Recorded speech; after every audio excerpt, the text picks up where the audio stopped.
leads you to me once more, Guardian. This endless night presses down on us all. I hear the city groan with the strain. The dark brings sickness now. Few can find sleep.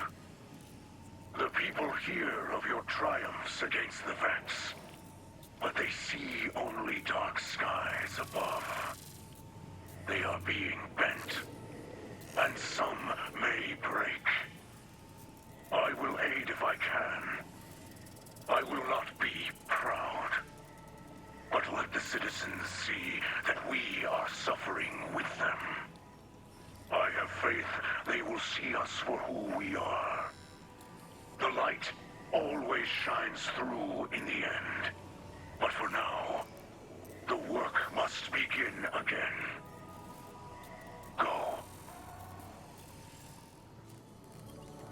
People of the last city.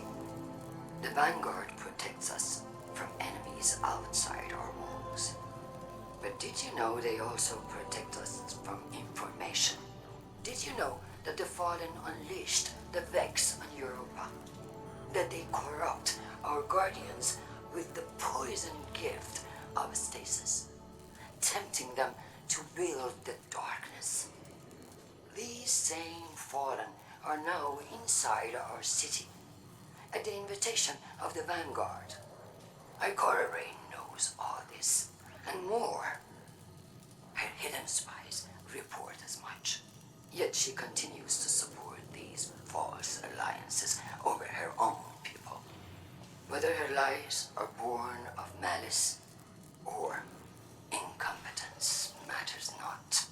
What matters is that I have gazed into the future and foreseen bodies in our streets. Make no mistake, an invasion is coming. And if we are to triumph, we must first take back our city. There's been a disturbance. Sabotage in the Lakshmi camp. This wasn't just an attack on their ether stores. Someone wanted to send a message.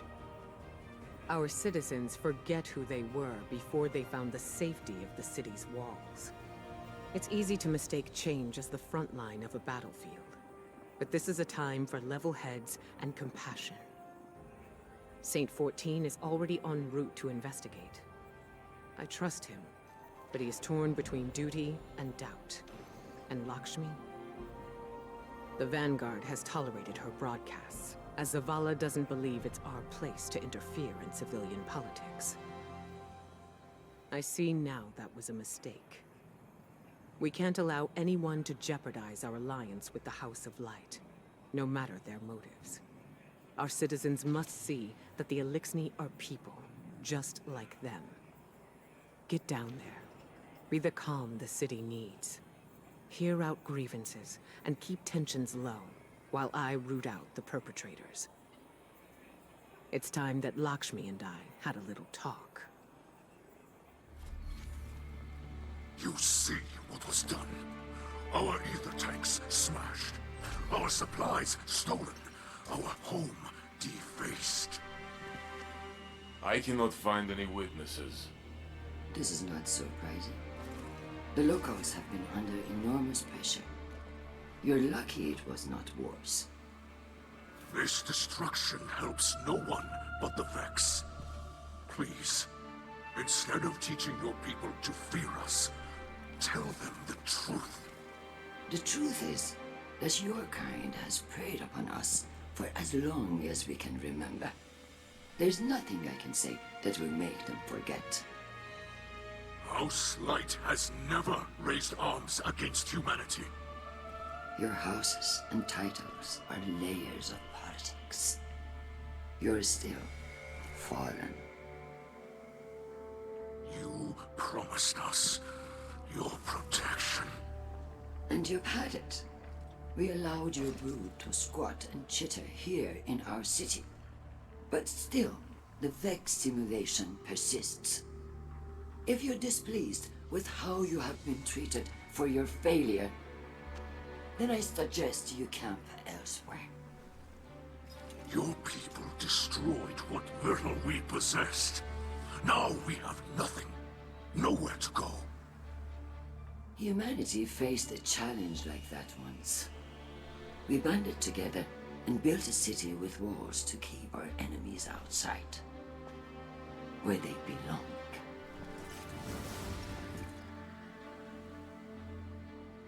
We hear her broadcasts, but more than that, we feel the energy of her words in the air. Sharp as blades pointed at an enemy. At us. You cannot ask people to live alongside their monsters.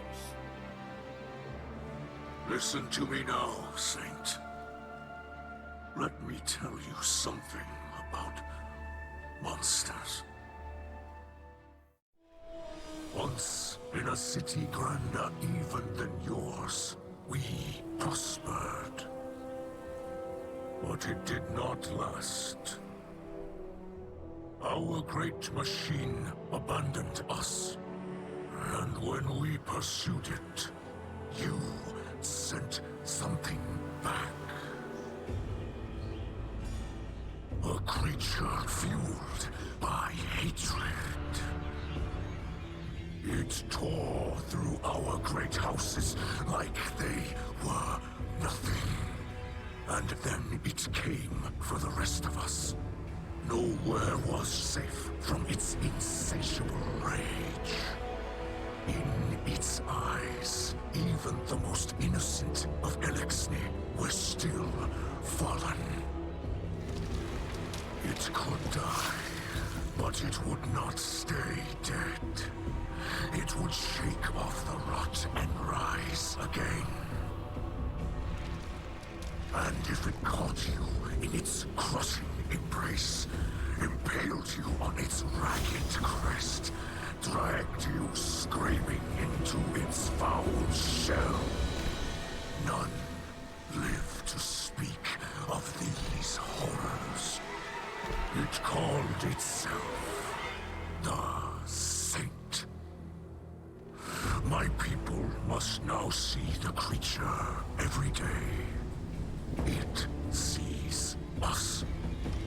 If we wish to survive, we must all learn to live alongside our monsters.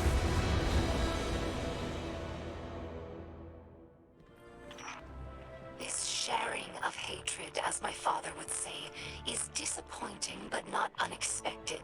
Some Lakshmi believe that guardians prey on us without reason. But as a scribe, I know better.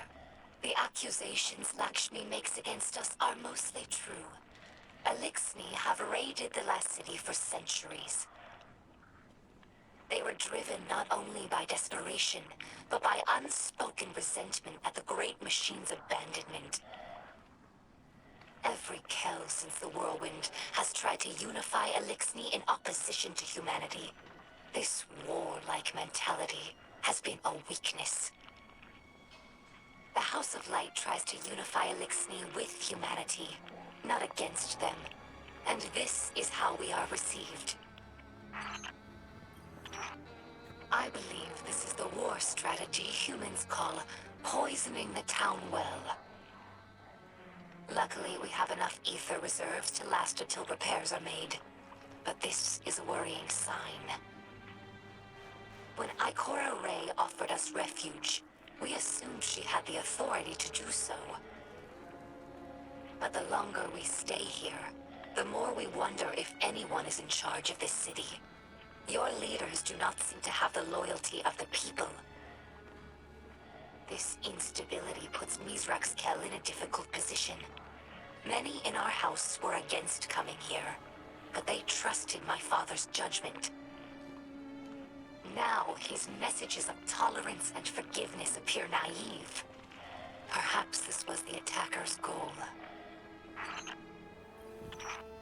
I'm surprised humans would destroy a representation of the Great Machine. My research with the Awoken suggested that humans revered it as we do. However, my personal observations have not supported that conclusion. I understand the city used to have an official speaker. A sort of cleric who spoke to the Great Machine's will. However, human records state that role was abandoned after Dominus Gaul sacked the city. To leave the Great Machine without a representative among the people seems heretical. Many Elixni believe that humanity takes the Great Machine's blessings for granted, just as we once did. Perhaps they're right.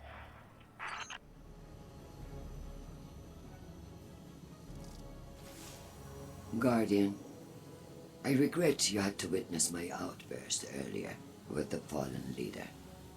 I am not a diplomat, and sometimes I can be terse. I know terrible things have been done in the name of the city. In the name of the future war cult. In my name. You understand, though. The city is a living thing, and it is rejecting the fallen, like a fever burning out an infection. I will speak to the fallen leader. Tell it that the future war cult will personally replenish their supplies when they are ready to move on. I do not wish them to think badly of us. I know they are your associates. What a city we would have if everyone's heart was as big as yours.